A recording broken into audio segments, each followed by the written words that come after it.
In a rare demonstration of dissent, thousands of Cubans spilled out into the streets to demand freedom and the basics of life. They are starving us to death, he says. Havana is collapsing. For 5 decades, Cuba has been subjected to a U.S. economic blockade. Now the pandemic has crippled its tourism industry, bringing the country to a boiling point. Social media showed protesters overturning a police car. Reports of mass arrests couldn't be verified after the government pulled the plug on the internet.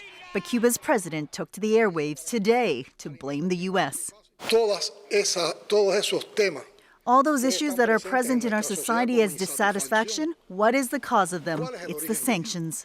But the COVID-19 Delta variant is also wreaking havoc.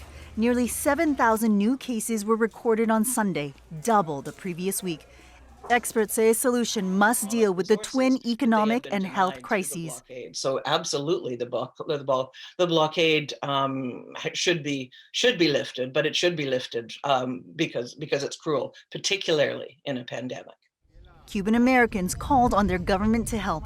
They're dying because they don't have medicines. They don't have food. They don't have doctors. Today, U.S. President Biden didn't address the sanctions, only acknowledged the desire for democracy.